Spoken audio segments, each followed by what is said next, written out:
तो ये प्रॉब्लम इसको ये आ रही है। बिस्मिल्लाह, ये चार्जर इसका प्लग इन किया है, ठीक है।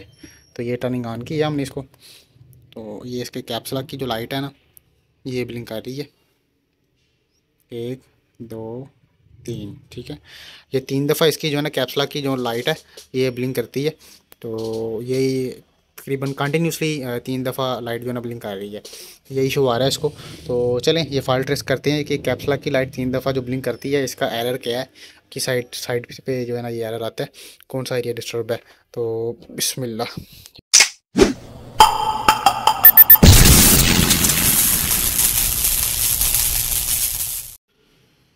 बिस्मिल्लाहिर्रहमानिर्रहीम। दोस्तों, अल्लाह के फजल और उसके करम से आज फिर एक नई इन्फो के साथ मैं आपकी खिदमत में हाजिर हूँ। ये एचपी का लैपटॉप एक आया है, हमारे कस्टमर ने एक भेजा है। ये प्रॉब्लम इसको ये है कि ये टर्निंग ऑन होता है तो डिस्प्ले वगैरह नहीं दे रहा, ये इशू आ रहा है इसको। ये कंप्लीट ओपन करके कस्टमर ने भेजा हमें, तो ये सिर्फ हमें मदरबोर्ड और बॉडी वगैरह ही आई है। तो ये इसको मदरबोर्ड को जो है ना चालू करेंगे, आज रिपेयर करेंगे जो भी इसको इशू है। तो ये प्रॉब्लम इसको ये आ रही है। बिस्मिल्लाह, ये चार्जर इसका प्लग इन किया है, ठीक है। तो ये टर्निंग ऑन किया हमने इसको, तो ये इसके कैप्स लॉक की जो लाइट है ना, ये ब्लिंक कर रही है। 1 2 3, ठीक है। ये 3 दफ़ा इसकी जो है ना कैप्स लॉक की जो लाइट है ये ब्लिंक करती है। तो ये तकरीबन कंटिन्यूसली 3 दफ़ा लाइट जो है ना ब्लिंक कर रही है, ये इशू आ रहा है इसको। तो चलें ये फॉल्ट ट्रेस करते हैं कि कैप्स लॉक की लाइट 3 दफ़ा जो ब्लिंक करती है, इसका एरर क्या है, कि साइड साइड पे जो है ना ये एरर आता है, कौन सा एरिया डिस्टर्ब है। तो बिस्मिल्लाह, ये चेक करते हैं इसको। सबसे पहले तो इसके ये जो एलईडी है ये हमने खुद लगाई है मैंने, कि चेकिंग के लिए। तो ये एलईडी उतार लेंगे इसकी, बिस्मिल्लाह, ताकि कोई डैमेज वगैरह ना हो या कोई प्रॉब्लम ना बन जाए। बिस्मिल्लाह। अभी ये मदरबोर्ड जो है ना देख लेंगे, इसको 3 दफ़ा जो कैप्स लॉक की लाइट ब्लिंक कर रही है, ये देखेंगे कि एरर किस चीज़ पे आ रहा है। रैम वेरीफाई कर लेंगे पहले हम, ठीक है। रैम तो वैसे मैंने अपनी फ्लैश लगाई है, लेकिन फिर भी इसकी स्लॉट्स वगैरह चेंज करके वेरीफाई कर लेंगे। उसके बाद ये इसके स्लॉट को वैसे भी जो है ना ये टूटी हुई है या कार्बन है जो भी है। तो चलिए स्टार्ट करते हैं इसको, क्या प्रॉब्लम है। ये मदरबोर्ड बाहर निकाल लेंगे इसका, बिस्मिल्लाह।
बिस्मिल्लाह जी, ये मदरबोर्ड इसका बाहर आ गया, ठीक है। तो ये चेक कर लेंगे इसकी, ये जो 3 बीप है, ये रैम वाला एरिया जो है ना वो डिस्टर्ब जो है बता रहा है।